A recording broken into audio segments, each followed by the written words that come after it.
भारत के शहर पठानकोट में उसकी भरपूर फौजी कुव्वत का इम्तहान पिछले 3 दिन से जारी है। ये इम्तहान हफ्ते की सुबह शुरू हुआ और आखिरी खबरें आने तक जारी है, जब भारत अपनी पूरी फौजी कुव्वत के साथ, अपनी पूरी कमांडो कुव्वत के साथ भारत अपने एक फौजी अड्डे में उसके बकौल 4 से 7 उन लोगों के साथ जंग कर रहा है जिन्होंने के पठानकोट के इस एयरफोर्स बेस पर हमला किया था हफ्ते की सुबह। भारतीय मीडिया के मुताबिक पठानकोट एयरबेस के हमले में यह बात कंफर्म है कि 7 भारतीय फौजी एहलकार हलाक हुए हैं, मगर किसी चैनल ने कहा कि 4, किसी ने कहा 5, किसी ने कहा 6 हमला आवरों से भारत की पूरी फौजी कुव्वत का मुकाबला हो रहा है। चैनल ये कहते हैं कि 4 तो जरूर हलाक हो गए हैं, मगर कोई कहता है कि 5, कोई कहता है कि 6, कोई कहता है कि 5 हलाक हो गए हैं, कोई कहता है कि 6 हलाक हो गए हैं। भारत की पूरी कुव्वत, पूरी फौजी कुव्वत इस मकमसे में इस वक्त फंसी नजर आती है।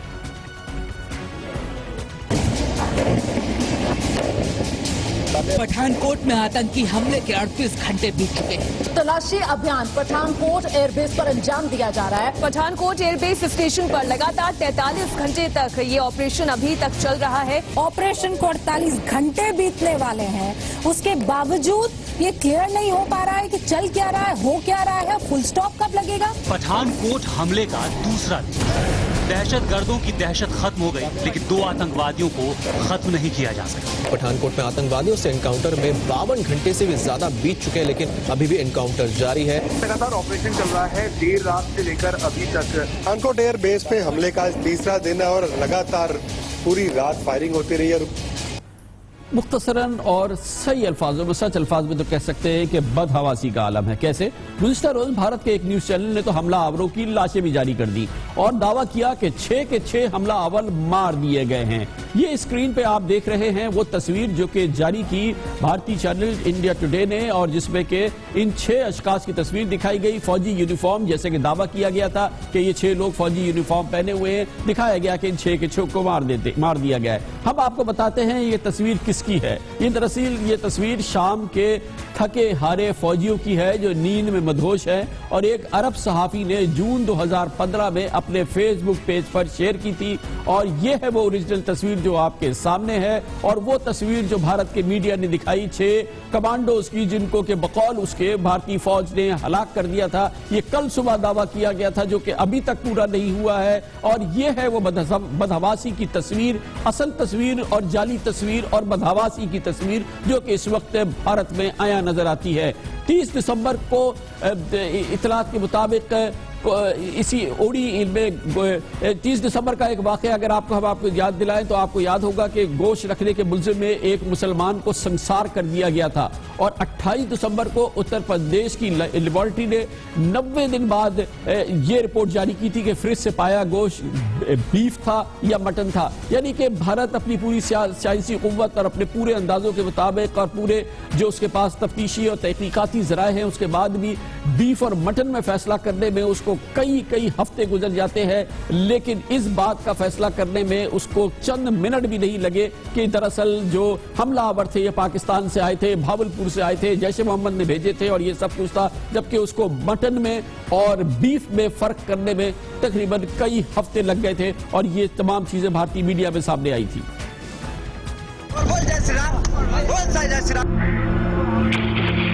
मैं गाय नहीं खाऊंगा। जय श्री राम। तो 50-year-old man was murdered, lynched by a mob. He and his family were stalking and consuming beef. कायदा मंदिर के लाउड स्पीकर में अफवाह फैलाई गई, उसके बाद भीड़ ने हमला बोलकर अखलाक की जान ले ली। डंडे, तलवार और जो भी उनके हाथ में थे बच्चे भाले, उन्हें लेकर सीधे उन पर पिले। ग्रेटर नोएडा के बिसाड़ा गांव के इस घर से 52 साल के अखलाक का जनाजा ले जाया जा रहा है। भारतीय मीडिया ने पठानकोट के पुलिस सुपरिटेंडेंट की जुमे को छीनी गई गाड़ी को दहशतगर्दों के जेर इस्तेमाल करार दे दिया था, और कहा था कि हमला आवरों का ताल्लुक जैश ए मोहम्मद से है। ये तक नहीं पता था कि गाड़ी कब छीनी गई, कैसे छीनी गई, किस अंदाज से छीनी गई, और वो गाड़ी है कहां। पठानकोट में एयरफोर्स बेस के हमले के बाद अब आतंकी हमले को लेकर इस वक्त जो बड़ी खबर है वो आपको बता देते हैं। सूत्रों के मुताबिक पठानकोट एयरबेस हमले के लिए मौलाना मसूद अजहर के जैश ए मोहम्मद को जिम्मेदारी दी गई। हमले की साजिश पाकिस्तान के रावलपिंडी में रची गई। ये कहा जा रहा है सूत्रों के हवाले से जैश ए मोहम्मद को इस हमले की जिम्मेदारी दी गई। सुरक्षा बलों पर हमले की जिम्मेदारी जैश ए मोहम्मद को दी गई, लेकिन जम्मू कश्मीर से बाहर टारगेट करने को कहा गया। भारतीय मीडिया इस वक्त दांतों में उंगली दबाया हुआ है, क्योंकि अब से 3 घंटे पहले यूनाइटेड जिहाद काउंसिल ने कश्मीर की जो आज़ादी से मुंसलिक यूनाइटेड जिहाद काउंसिल है, उसने अपने एक बयान में हमले की जिम्मेदारी भी कबूल की और कहा कि कश्मीरी जंगजू भारत के किसी भी मकाम पर हसास तंसीबात को निशाना बना सकते हैं। यूनाइटेड जिहाद काउंसिल के सरबराह जनाब सैयद सलाउद्दीन हैं, जिन्होंने के भरपूर ये दावा किया है कि कश्मीरी भारत में किसी जगह भी भारतीय अफवाज को निशाना बना सकते हैं और पठानकोट के इस हमले ने यह साबित किया है। लेकिन इस वक्त सबसे अहम बात वो सवालात हैं जो इस पूरे 3 दिन के दौरान मुसलसल भारतीय हुकूमत से न सिर्फ ये कि पूरी दुनिया के मीडिया पूछ रहा है, बल्कि खुद उनका मीडिया भी पूछ रहा है। बुनियादी सवालात हैं जिसके जवाबात न भारतीय हुकूमत के पास है, न भारतीय सिक्योरिटी इदारों के पास है, न भारतीय वजारत दाखिला के पास है। एक अजीब सी कैफियत है, ऐसी कैफियत है जिसमें मुकम्मल तौर पर ऐसा लगता है कि भारत में इस वक्त कंफ्यूजन है, कम अज कम ऐसी सूरत हाल है। भारत के कौमी सलामती के मुशीर अजित डोवल ने इतलात के मुताबिक, मुस्तहकम इतलात है, जुमे की शब को सैकड़ों नेशनल सिक्योरिटी गार्ड्स को पठानकोट पहुंचा दिया था और बाकी फौजियों को बजरिया जहाज वहां पहुंचा दिया था, क्योंकि उनके पास ठोस इत्तला थी कि पठानकोट पर हमला होने वाला है। इस सिलसिले में मुसद्दिका इत्तला थी और इतनी मुसद्दिका इत्तला थी कि इन कमांडोज को बाकायदा पठानकोट पहुंचा दिया गया था। सवाल यह है कि जब हमला हुआ तो ये सब कहां चले गए, कि कहां खो गए और अभी तक कहां गायब हैं ये 4 से 6 लोग, आखिर किस तरह से इन सब पे भारी हो गए। ये भी समझ में नहीं आ रहा कि एयरबेस पर मुमकिन हमले से पहले इत्तला के बावजूद हमले को दूसरे जराए से क्यों नहीं रोका जा सका। यह भी समझ में नहीं आ रहा कि अहम दफाई तनसीबात और दिफाई लिहाज से हसास इलाके तक मुबैना 6 हमलावर इसके अंदर कैसे पहुंच गए, कैसे इसके अंदर पहुंच गए, कैसे ये मुमकिन हुआ। यह भी पता चला है कि हमलावर बेस में दरवाजे से गए या 8 फीट ऊंची बाड़ उन्होंने फलांग कर दाखिल हुए, क्योंकि कहीं से सुराख नहीं मिल रहा है, कहीं से नहीं लग रहा है कि दीवार को गिराया गया है, कहीं से पता नहीं चल रहा है कि आखिर ये हमलावर बेस में, पठानकोट बेस में कैसे दाखिल हो गए। ये भी समझ में नहीं आ रहा कि क्या हमलावर एयरफोर्स बेस में पहले ही आ चुके थे और उन्हें बेस के अंदर से बाकायदा आगाही मिल रही थी। ये भी बात अभी तक सामने नहीं आ रही। इसका मतलब ये कि अगर ये बात सही है तो ये बात कैसे है कि गाड़ी को छीना गया और पुलिस ऑफिसर की गाड़ी से छीन के ये लोग अंदर दाखिल हो गए। इनके अंदर आने का मौमा जो है ना समझने का है ना समझाने का है कि आखिर ये 6 लोग किस तरीके से बेस के अंदर दाखिल हुए। ये भी नहीं पता चल रहा कि हमलावर एयरबेस में 3 दिन तक कैसे लड़ते रहे। कैसे मुमकिन है कि 2 शख्स जो हैं वो 3 दिन तक, सुबह शाम रात दिन, 3 दिन नॉन स्टॉप भारत की मुकम्मल फौजी कुव्वत से लड़ रहे हों और अभी तक, इस लम्हे तक भारत ने यह दावा नहीं कर पाया है कि वो इन 2 दहशतगर्दों को या उसके बकौल जो 2 लोग हैं जो हमलावर हैं उनको हलाक नहीं किया जा सका है। इसलिए 2 हम ये कह रहे हैं कि इससे पहले 4 का दावा तो कर दिया गया है। तो 2 लोग भारत की पूरी फौजी कुव्वत से पिछले 3 दिन से लड़ रहे हैं। यह भी एक नाकाबिले यकीन बात है। अगर यकीन की बात है तो उस लिहाज से भी नाकाबिले यकीन कुव्वत की बात है जो इन हमलावरों से वाबस्ता की जा सकती है। यह भी नहीं पता चल रहा कि 3 दिन तक ताजा नफरी और फौज की मुकम्मल 6 हमलावरों के सामने कैसे ढेर हो गई है, कैसे ये सब कुछ हुआ है। ये तो बहुत ही इंपॉर्टेंट इस पूरी कहानी की तफसील है जो पता नहीं हमें कब पता चलेगी भी कि नहीं पता चलेगी। भारतीय फौजी हुक्काम को ताहाल वाज़े इल्म नहीं है कि 2 हमलावर कहां छुपे बैठे थे, उनकी जगह का भी तयन नहीं हो सका, जिसकी वजह से मुसलसल सिर्फ 2 रोज से इन 2 हमलावरों से मुकाबला जारी है। पुलिस सुपरिटेंडेंट की छीनी हुई गाड़ी को तलाश क्यों नहीं किया गया, यह भी नहीं पता कि वो गाड़ी जमीन खा गई है या आसमान निगल गया है। कहा गया है कि कलदम तंजीम जैश ए मोहम्मद ने ये हमला कराया है और इसे ये कहा गया है कि ये कलदम जैश ए मोहम्मद है, जैसे कि कलदम जैश ए मोहम्मद का मुकाबला भारतीय फौज के लिए करना नामुमकिन है। ये बहुत इंपॉर्टेंट बात है कि भारतीय वजीर दाखिला जनाब राजनाथ सिंह ने 12 घंटे पहले ही तमाम हमलावरों की हलाकत और ऑपरेशन मुकम्मल होने का दावा कर दिया था। मुंबई हमलों से ये भी एक बहुत ही अजीब बात है कि किस तरह से मुमकिन हुआ था कि दावा कर दिया गया और उसके बाद ये सुबकी हुई है। मगर अहमियत की बात यह है कि भारतीय मीडिया ना इस सिलसिले में उस तरीके से खाल उतार रहा है भारतीय वजीर दाखिला की, भारतीय सिक्योरिटी एजेंसीज की, रॉ की, दूसरी इंटेलिजेंस एजेंसीज की, जैसे कि हमारा मीडिया करता है। भारतीय मीडिया खामोश हो गया है, ये नहीं पूछ रहा कि वजीर दाखिला साहब कैसे आपने 2 रोज पहले कह दिया था कि हमला खत्म हो गया है, तमाम हमलावर मार दिए गए हैं। मुंबई हमलों से पहले भी भारतीय इंटेलिजेंस का कहना था कि हमलावर समुद्री रास्ते से आएंगे तो हिफाजती इकदाम क्यों नहीं हुए। पहले भी बताया गया था जब मुंबई के हमले हुए थे, 26/11 के हमले थे, कि भारतीय इंटेलिजेंस को पूरी तरह से पता था कि समंदर से हमलावर आने वाले हैं और वो भारत के शहर मुंबई पे हमलावर होंगे। लेकिन जैसे वहां पे नाकामी हुई थी, एक बार फिर इस वक्त नाकामी की कहानी नजर आ रही है। एक चीज जो कि नहीं बताई जा रही कि जैश ए मोहम्मद के सरबराह मौलाना मसूद अजहर, जिनको कहा जा रहा है कि उन्होंने इस पूरे हमले की निगरानी की, सरबराही की, उन्होंने प्लान किया, वो तो खुद भारत ने दिसंबर 1999 को रिहा किया था और वो भारतीय जहाज के अगवा होने के बाद जो भारत ने डील की थी उसके नतीजे में जैश ए मोहम्मद के सरबराह मौलाना मसूद अजहर को रिहा किया गया था। अब उन्हीं पे इल्जाम लगाया जा रहा है कि उन्होंने ये सब कुछ किया। एक बहुत अहम बयान आज की इस पूरी सूरत हाल के हवाले से रॉ के साबिक चीफ AS दौलत का आया है। आज उन्होंने NDTV के इंटरव्यू में कहा है कि लोकल सपोर्ट के बगैर ऐसा हमला नहीं हो सकता, हमें किसी तरफ उंगली उठाने के बजाय सबक सीखना चाहिए। दहशतगर्दों का मकसद पाक भारत होने वाले मुज़ाकरात को समझदार करना है। उन्होंने एक बहुत अहम बात यह भी कही कि ये अंदरूनी मदद के बगैर नहीं हो सकता। अंदरूनी मदद की बात नहीं की जा रही कि आखिर अंदर से मदद, एयरफोर्स बेस के अंदर से मदद, पठानकोट शहर के अंदर से मदद, किसने मदद की इन हमलावरों की, ये भी नहीं पता चल रहा। ये भी बात सामने आ रही है कि गुज़िश्ता रोज अफगानिस्तान के शहर मजार शरीफ में भारतीय कौंसिल खाने पर हमला किया गया, धमाके और फायरिंग की आवाज सुनाई और भारतीय मीडिया का दावा है कि चंद हमलावरों ने काउंसलेट में दाखिल होने की कोशिश की लेकिन उसमें कामयाब नहीं हुए, बल्कि फौरी तौर पर चंद मिनटों के अंदर जो है मामला तय हो गया। 3 दहशतगर्द मार दिए गए। जब दूसरे शहर में, दूसरे मुल्क में ऐसा मुमकिन हो सका, मजार शरीफ में हुआ, तो भारत के अपने शहर में, उसके अपने फौजी अड्डे में 3 दिन से ये क्या हो रहा है ये अभी तक नहीं पता चल रहा। भारतीय सियासी और अस्करी हुक्काम सर जोड़कर बैठ गए हैं कि कहाँ लूप होल्स हैं। इस सिलसिले में इजलास और दर इजलास हो रहे हैं भारत में और जो कि रुकने का नाम नहीं लेते।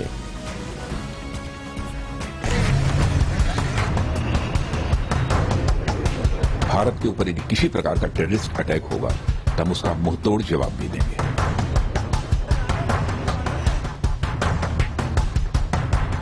Operations to eliminate 2 more terrorists possibly.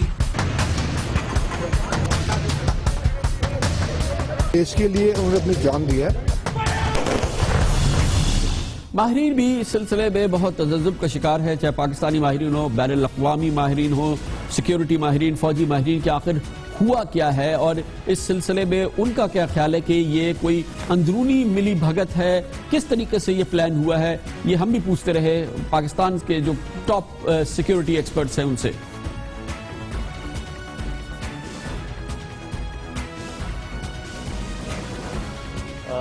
मैं फौजी हूँ, मुझे ये शायद अच्छा नहीं लगता कि मैं उनकी ट्रेनिंग के ऊपर कुछ तबसरा करूं, लेकिन ये बात साफ जाहिर है यहाँ है कि भाई अगर इनके 11 लोग मारे गए और 18 जख्मी हो गए और उनके सिर्फ 6 मारे हैं और 2 अभी तक अंदर मौजूद हैं और उन पर काबू नहीं पा सके, तो कोई ना कोई सवालात तो ट्रेनिंग पर उठते हैं।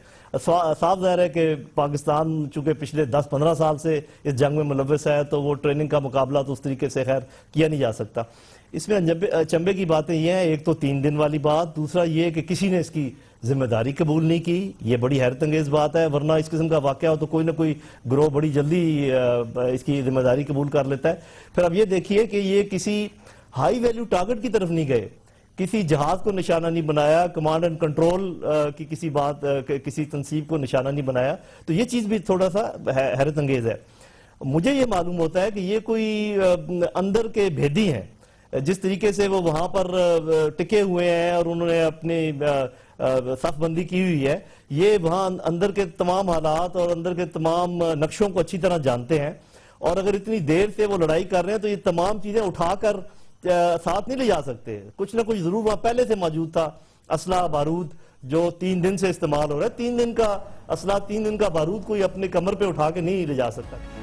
पाकिस्तान की जनूबी और शुमाली सरहद के पार भारतीय एयरबेस और भारतीय कौंसल खाने को हमले को पाकिस्तान भारत मुज़ाकरात में बहाली को सबूताज करने की कोशिश के तौर पे ही देखा जा रहा है, क्योंकि इससे कबल भी ऐसा होता रहा है और ये बहरहाल हुआ है कि जब भी पाकिस्तान और भारत मुज़ाकरात के करीब हुए हैं सूरत हाल कुछ न कुछ खराब हुई है। 1 अक्टूबर 2001 को जम्मू कश्मीर की असम्बली पर बम धमाके हुए थे। 13 दिसंबर को भारतीय पार्लियामेंट पर एक बड़ा हमला हुआ था। 18 फरवरी 2007 को समझौता एक्सप्रेस पे धमाका कर दिया गया था। 26 नवंबर 2008 में बम्बई में धमाके और दहशतगर्द हमले हुए थे। 2012 में से लाइन ऑफ कंट्रोल पर शदीद कैफियत देखने में आई थी और बहुत ज़्यादा टेंशन हुई थी और बहुत ज़्यादा दोनों तरफ से झड़पें हुई हैं। ये मुसलसल ये जारी होता है जब भी पाकिस्तान और भारत मुज़ाकरात के करीब आते हैं। पाक भारत मुज़ाकरात से कबल ही भारत में हमले क्यों होते हैं और इस सिलसिले में क्या आपके ख्याल में बातचीत होती है, ये हमने पूछा खारजा अमूर के मुमताज़ माहिर और साबिक सफ़ीर जनाब मसूद अहमद खान से। ये ख़तरा और ख़दशा पाकिस्तान और हिंदुस्तान के दरमियान मुज़ाकरात के सिलसिले में हमेशा रहा है और जब ये मुज़ाकराती अमल बहाल हुआ था तो उस वक्त भी लोग इन ख़तरात का इजहार कर रहे थे। लेकिन मैं समझता हूँ कि इन ख़तरात और ख़दशात से निमटने का बेहतरीन तरीका ये है कि जब मुज़ाकरात शुरू हों या शुरू होने वाले हों और इस किस्म का कोई वाक़या हो जाए तो उस वक्त दोनों तरफ हिंदुस्तान और पाकिस्तान को साबित कदमी का सबूत देना चाहिए और इस तरीके से दहशत गर्दों की ब्लैकमेल में नहीं आना चाहिए, क्योंकि दहशत गर्द तो यही चाहते हैं कि वो मुज़ाकरात के अमल को सबोताज करें और हिंदुस्तान और पाकिस्तान किसी किस्म के बामानी मुज़ाकरात न कर सकें। तो ये एक पैटर्न का हिस्सा रहा है, माजी में भी ऐसा होता रहा है, अभी हाल में हुआ है, मुस्तकबिल में शायद इसके इम्कानात हों, लेकिन चूंकि पाकिस्तान और हिंदुस्तान की क़यादत ने यह तय कर लिया है कि हम मुज़ाकरात के ज़रिए पुरअमन ज़राए से अपने मामलात निपटाएंगे, हल करेंगे, तो इसलिए दहशत गर्दों की इस किस्म के हथकंडों में उन्हें नहीं आना चाहिए। लेकिन खान साहब ये फरमाइएगा कि अगर मुज़ाकरात मुअत्तल हो जाते हैं जिसके इम्कानात को मुस्तरद नहीं किया जा सकता, इसका मतलब ये है कि जो लोग भी पाक भारत अमन नहीं चाहते या जो किसी सूरत से भी इसका मुज़ाकराती हल नहीं चाहते तो वो तो एक हमले से उन्होंने अपना हदफ अचीव कर लिया, कामयाबी तो बहरहाल हो गई ना अगर मुज़ाकरात ख़त्म हो जाते हैं तो। यकीनन कामयाबी होगी, लेकिन मुझे कोई ऐसा आसार नज़र नहीं आ रहे हैं। भारत की हुकूमत ने बड़े ज़िम्मेदाराना बयानात दिए हैं। ठीक है, हिज़्ब मुखालिफ कांग्रेस की तरफ से कुछ एतराज़ात आए हैं और उन्होंने एहतजाज किया है, लेकिन मैं समझता हूँ कि वो जो एक मखसूस पार्लिमानी अमल का हिस्सा है वो चूँकि इस वक्त अपोजिशन में इस किस्म के बयानात दे रहे हैं। पाकिस्तान की तमाम सियासी क़ुव्वतों ने, सियासी जमातों ने बहुत ज़िम्मेदारी का मुजाहरा किया है। लेकिन ये सूरत हाल बहरहाल अपनी जगह है, लेकिन ये बात भी बहुत अहम है कि सिर्फ दहशतगर्द हमले, इस किस्म के हमले का दुक्का भारत में होते हैं, पाकिस्तान तो इसका शिकार रहा है। आर्मी चीफ जनरल राहील शरीफ की सरबराही में 5 मई को कोर कमांडर्स कॉन्फ्रेंस हुई थी जिसमें अस्करी क़यादत ने खुल के इस बात का इजहार किया था कि भारतीय खुफिया एजेंसी रॉ पाकिस्तान के मामलात में मुदाखलत कर रही है और इसका बराह रास्त इल्ज़ाम पाकिस्तान में होने वाले दहशतगर्दी के वाक़यात के हवाले से रॉ पर बराह रास्त इल्ज़ाम कोर कमांडर्स कॉन्फ्रेंस में लगाया गया था, जिसमें खास तौर पर इस बात का जिक्र किया गया था कि पाकिस्तान के अंदरूनी मामलात में भारत की बराह रास्त मुदाखलत है। इसके अलावा ये बात भी बहुत गौर से देखी गई कि पाकिस्तान में होने वाले दहशतगर्द हमलों में जब हमलों का निशाना पाकिस्तान के अस्करी असासे लगाए गए, जिसमें कि खास तौर पर पाकिस्तान में ऐसे असासों को चुन के निशाना बनाया गया जिनका के ताल्लुक सिर्फ और सिर्फ फौजी कुव्वत से था, वो यकीनी तौर पे बहुत ही अहम मामला है और इसमें पाकिस्तान की सिक्योरिटी एजेंसीज के पास मुसम्मम इस बात का सबूत भी मौजूद है। उनकी राय ये है कि ये तमाम दहशतगर्द हमले जिसका निशाना पाकिस्तान के दिफाई असासे बनाए गए, पठानकोट तो एक छोटा सा इस तरह का हमला नहीं है, लेकिन जिस तरह से पाकिस्तान के दिफाई असासों को निशाना बनाया गया, ये दरअसल बराह रास्त भारतीय खुफिया एजेंसी रॉ के इशारे पर किया गया, चाहे इसमें TTP इन्वॉल्व हो, चाहे इसमें उज़्बुक दहशतगर्द इन्वॉल्व हो, चाहे इसमें चेचन दहशतगर्द इन्वॉल्व हो। और पाकिस्तान में अनगनत हमले हुए हैं ऐसे जिसमें पाकिस्तान के दिफाई असासों को, इंतहाई नाजुक दिफाई असासों को बहुत बड़ा नुकसान पहुंचाया गया है। 21 अगस्त 2008 को पाकिस्तान ऑर्डिनेंस फैक्ट्री वाह के गेट पर 2 खुदकुश हमलों में 70 अफराद जहां बाग हुए थे। 27 मई 2009 को लाहौर के ISI के दफ्तर में एक खुदकुश हमले में 27 अफराद जहां बाग हो गए थे। 10 अक्टूबर को जनरल हेडक्वार्टर पे GHQ पे हमला हो गया था। 1 ब्रिगेडियर, 1 लेफ्टिनेंट कर्नल, 5 कमांडो समेत 25 पाकिस्तानी फौज के जवान शहीद हुए थे। 22 मई 2011 को पाकिस्तान नेवल बेस मेहरान पर हमले में 9 अफराद जाँ बाग हुए थे। 3 PC-3 ओरियन जहाज पाकिस्तान की नेवी के इंतहाई अहम जासूसी तैयारे तबाह कर दिए गए थे। 16 अगस्त 2012 को पाकिस्तान एयरफोर्स बेस मिन्हास काबरा में एक खतरनाक बड़ा दहशतगर्द हमला हुआ था। बराह रास्त निशाना पाकिस्तान एयरफोर्स के जासूस तैयारों को बनाया गया। एवॉक्स तैयारे 2 एवॉक्स तैयारे इसमें तबाह हो गए। पाकिस्तान का $2 बिलियन का निशान हुआ। बराह रास्त हमला था पाकिस्तान की एयरफोर्स पे। और गुज़िश्ता साल 18 सितंबर को बडबेर एयरबेस पर हमले में 23 एहलकारों समेत 29 अफराद शहीद हुए। इसके अलावा पाकिस्तान के एयरपोर्ट्स पे हमले हुए हैं। पेशावर एयरपोर्ट पे हमला, कराची एयरपोर्ट पे हमला।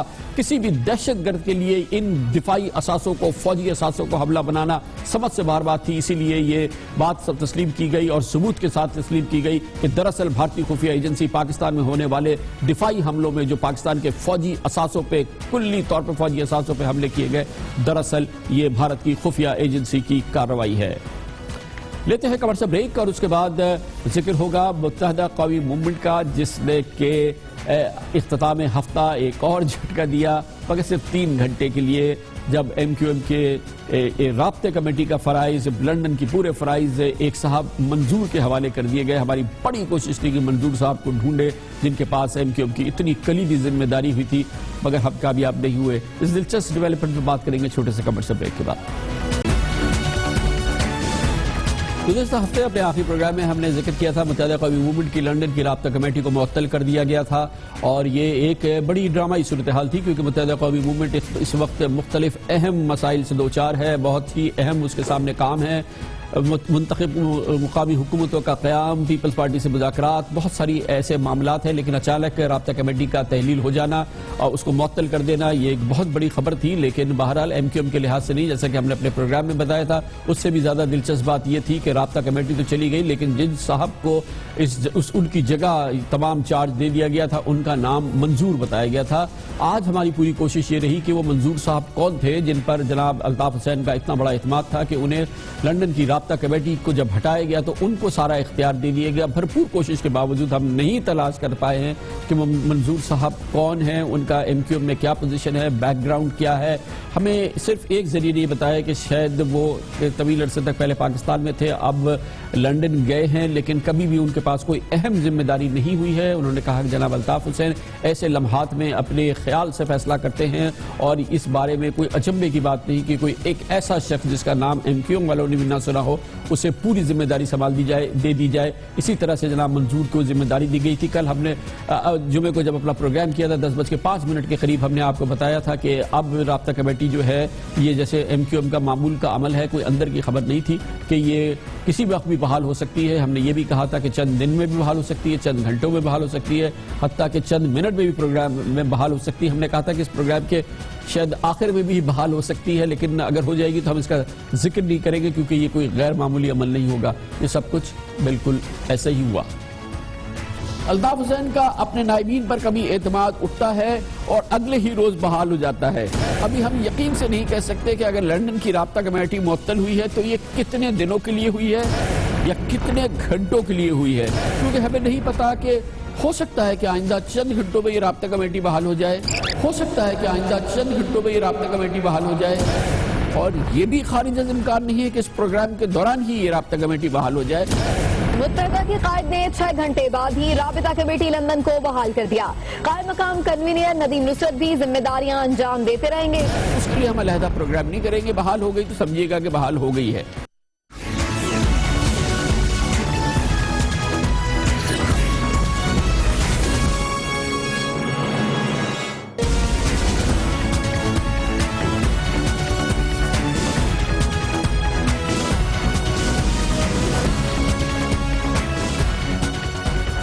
Welcome back. एक बहुत अहम मामला जो कम से कम मेरे बहुत करीब रहा है वो ये है कि पाकिस्तान में पार्लियामेंट में की कार्रवाई तक पाकिस्तान के अवाम तक रसाई हो, पाकिस्तान के तमाम मीडिया तक रसाई हो, मगर ऐसा हुआ नहीं है और जमहूरियत का मुसलसल तसलसल जारी है।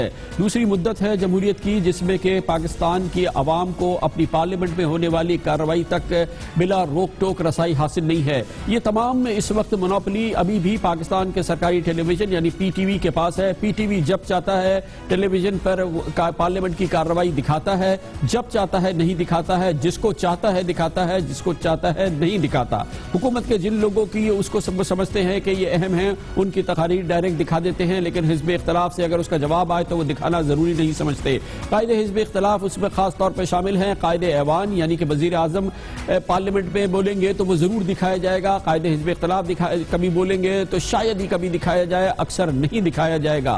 कोई अहम तकरीर हिज़्ब इख्तिलाफ का रहनुमा करे, हम चाहे भी तो हमें नहीं मिल सकती, और यही पूरा मामला है जो कि इस बात की इजारादारी की तरफ इशारा करती है जो कि जमहूरियत में किसी सूरत में भी सरकारी टेलीविजन पर नहीं होनी चाहिए। पार्लियामेंट तक रसाई पाकिस्तान के तमाम मीडिया को होनी चाहिए ताकि पाकिस्तान के तमाम अवाम तक हो। पिछले दिनों में खास तौर पर देखने में यह आया है कि जब मर्जी हुई हुकूमत का मौक़िफ़ बयान कर दिया, और जब मर्जी हुई हिज़्ब इख्तिलाफ ने अगर उसका जवाब दिया, हद तक कायदे हिज़्ब इख्तिलाफ ने भी इसका जवाब दिया, तो वो नहीं दिखाया गया। यही सूरत हाल गुज़िश्ता दौरे हुकूमत में थी। कायदे हिज़्ब इख्तिलाफ चौधरी निसार अली खान साहब का बयान कभी दिखाया जाता था और कभी नहीं दिखाया जाता था, जिस पर हम उस वक्त भी एहतजाज किया करते थे। पाकिस्तान टेलीविजन कब मुकम्मल तौर पर आज़ाद होगा और कब वो इस बात का अहल होगा कि वो पीटीवी पार्लियामेंट में होने वाली तमाम कार्रवाई अपने पास रखे, दिखाए और पाकिस्तान के तमाम मीडिया तक उसकी रसाई हासिल हो, इसके लिए हम बात करेंगे। और हमें ज्वाइन किया है इस पर बात करने के लिए पीटीवी पाकिस्तान टेलीविजन के मैनेजिंग डायरेक्टर जनाब मोहम्मद मालिक ने। बहुत बहुत शुक्रिया मालिक साहब। आप फरमाइएगा कि क्यों नहीं है पाकिस्तानियों को ये रसाई आज़ादी कि वो पार्लियामेंट की कार्रवाई उन तक अवेलेबल हो, हर आदमी देख सकता हो, जो मीडिया जिस वक्त चाहे जो सी कार्रवाई चाहे दिखाए, ये क्यों इस पर पाबंदियां हैं? देखिए, मुझे तो उसमें कोई जायदादी का शौक नहीं है। आई थिंक ये इनके ऑपरेशनल कन्वीनियंस की भी बात है, फैसिलिटीज की भी बात है, बल्कि पीटीवी को तो खर्चा 10 गुना पड़ता है। बिकॉज जो एक्टिविटीज सिर्फ हम कवर करते हैं और साथ ही हम क्लीन फीड देते हैं सारे चैनल्स को, पैरामीटर्स हम देते हैं। ये चैनल्स की अपनी स्वाबदीद पे है, वो किस वक्त ट्रांसमिशन को उठाते हैं, कहां से लिंकअप करते हैं, अब ये उनकी मर्जी है। मैं आपको एक छोटी सी एग्जांपल देता हूं। आपको याद है जब यमन के ऊपर फौजें जाने की बात हो रही थी, पाकिस्तान में डिबेट चल रही थी, जॉइंट पार्लियामेंट्री सेशन था और एक बहुत इशू बन रहा था कि ईरान उसमें कहां आएगा नहीं आएगा। ईरानियन फॉरेन मिनिस्टर आए हुए थे और उसके बाद यकीन मानिए जब वो लाइव प्रेस कॉन्फ्रेंस कर रहे थे सताजी साहब के साथ, मुल्क में जंग का फैसला हो रहा है, जॉइंट पार्लियामेंट्री सेशन है, एक ही वेरिएबल था ईरानियन गवर्नमेंट, उसका फॉरेन मिनिस्टर आके लाइव प्रेसर कर रहा है और सिर्फ पाकिस्तान टेलीविजन उसको लाइव कवर कर रहा था, बाकी सारे चैनल्स दिखा रहे थे एक war of words Imran Khan साहब के दरमियान में और एमक्यूएम के दरमियान में, कराची के किसी जलसे के ऊपर। अब उस वक्त कोई ये कहे कि जी पीटीवी क्या कर रहा था, पीटीवी वो कर रहा था जो उस वक्त सबसे बड़ी खबर थी।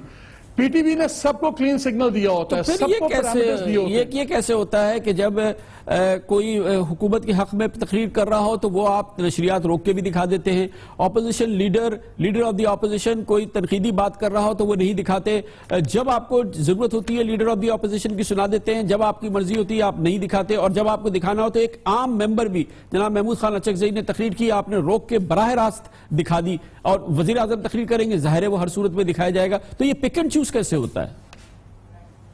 पहली बात तो यह है कि ये डिस्क्रेशन पीटीवी की नहीं है कि पार्लियामेंट में कौन कवर करेगा। ये आप इशू उठाइए विद स्पीकर नेशनल असेंबली और चेयरमैन सेनेट, ये उनकी प्रेमिसेस हैं, उनके राइट्स हैं।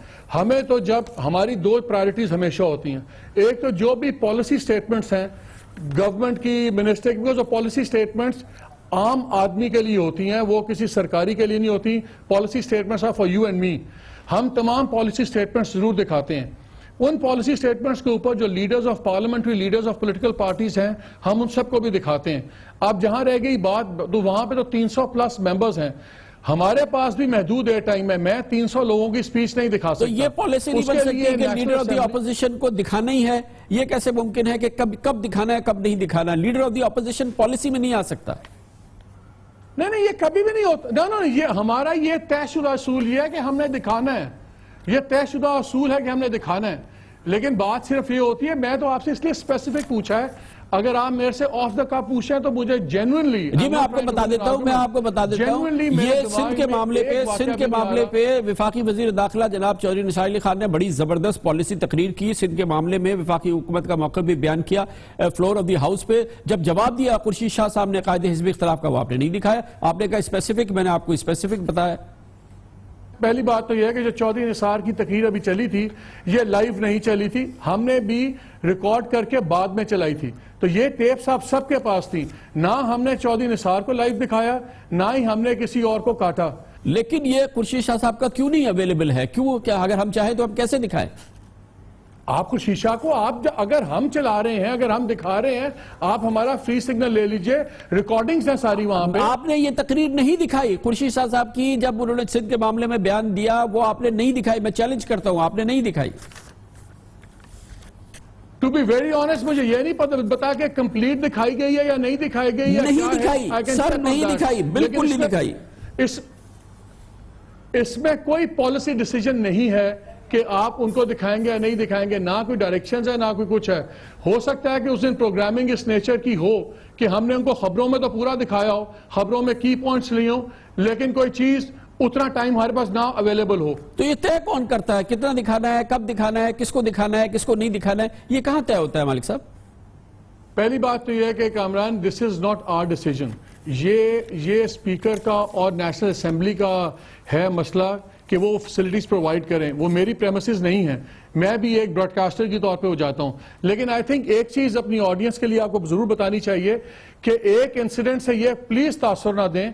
जो मैं बात कर रहा हूं, जब रोज गवर्नमेंट का एक बंदा बैठा होता है प्रोग्राम्स में और 6 आदमी या 4 आदमी बैठे होते हैं अपोजिशन के, तो वो रेशो भी 1 to 3 4 का देते हैं। तो पीटीवी में इतना बड़ा चेंज आया है कि गवर्नमेंट से 3 से 4 गुना ज्यादा टाइम हम देते हैं अपोजिशन को। ये बहुत बड़ी डेवलपमेंट है, हमारा कोई सेंसर नहीं है। और आप उन चीजों पे बात कर रहे हैं कि जो चीजें मेरे कंट्रोल में नहीं है। This is for the speaker national assembly to decide. बहुत शुक्रिया मोहम्मद मालिक साहब। ये जरूर है कि पीटीवी करंट अफेयर्स के प्रोग्राम में ऑपोजिशन की रिप्रेजेंटेशन होती है, मगर ये बड़ा कलीदी मामला है। पार्लियामेंट की कार्रवाई अवाम तक हो, पाकिस्तान के तमाम प्राइवेट मीडिया तक हासिल हो, ये national assembly speaker chairman senate की बुनियादी जिम्मेदारी है। लेते हैं कमर से ब्रेक और उसके बाद जिक्र करेंगे पाक चान इक्तिसादी राहदारी के मामले में इस वक्त इख्तलाफात की बात है। खासतौर पर सूबा खैबर पख्तूनख्वा को इतराज है, दूसरे सूबों को भी इख्तलाफ है, दूसरे लोगों को माहिरीन को भी इख्तलाफ है। इस सिलसिले में तफसीली जवाब हासिल करेंगे छोटे से कमर्शियल ब्रेक के बाद।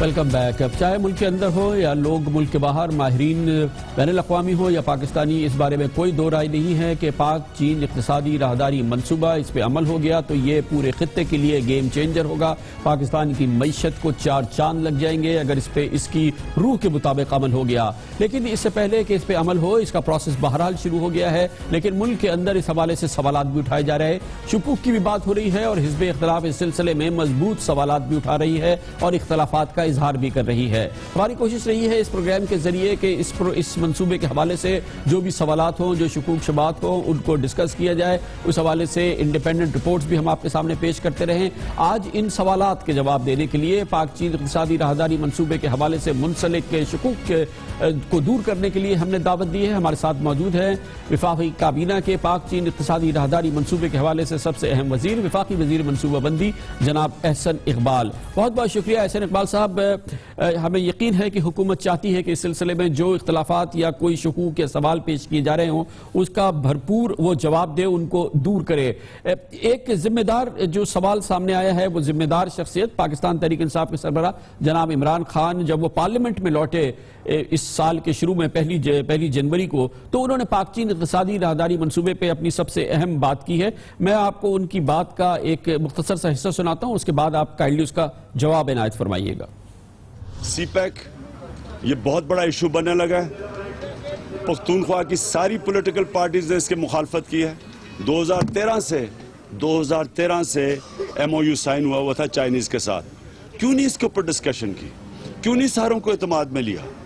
क्यों नहीं बताया कि क्या कौन सी रूट बन रही है? हवा में सब कुछ रखा, बताया नहीं जा रहा कि सीपैक में पहले तो रूट्स का ही नहीं पता चल रहा। 2 सूबे शोर मचाएंगे। आज मैं आपको बता रहा हूं कि जो मर्जी कर लें, 2 पख्तूनख्वा के अंदर सारी पॉलिटिकल पार्टीज ने अपोज किया, नून लीग भी उसमें थी, यूनानिमस उन्होंने रेजोल्यूशन पास की है।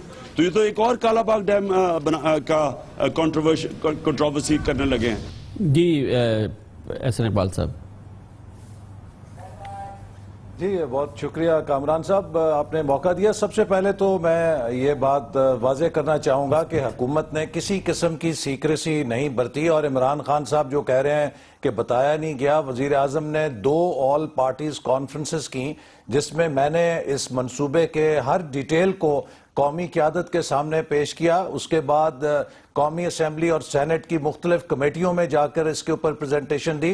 बिल आखिर कौमी असम्बली और सेनेट की मुश्तरका पार्लिमानी कमेटी बनाई गई, उसको जाके इसकी प्रेजेंटेशन दी गई। इसी तरह जो पार्लियामेंट की मुश्तरका कमेटी है जिसमें PTI के नुमाइंदे भी शामिल हैं, उनको उस मगरबी राहदारी मंसूबे का जायजा दिलाया गया, ऑन ग्राउंड और फजाई उन्होंने मुआयना किया, जिसके बाद उन्होंने उसके ऊपर इत्मीनान का इजहार किया। इसी तरह अभी जोब में प्राइम मिनिस्टर गए, वो भी मुख्तलिफ कौमी रहनुमाओं को साथ लेकर गए और वहां पर भी सबने इतफाक किया। मुझे तो खान साहब के इस बयान से जो कि शिद्दत थी, कुछ ऐसा अल्लाह ना करे मैं दुरुस्त हो खदशात, मुझे ये लगता है कि अब ये शायद किसी इक्तसादी धरने की तैयारी ना कर रहे हों, चूंकि ये एक बहुत बड़ा कौमी मनसूबा है। जिस तरह हमने पाकिस्तान के एटमी प्रोग्राम की कौमी यकजहती से हिफाजत की थी, इसी तरह हमें इसकी हिफाजत करनी चाहिए।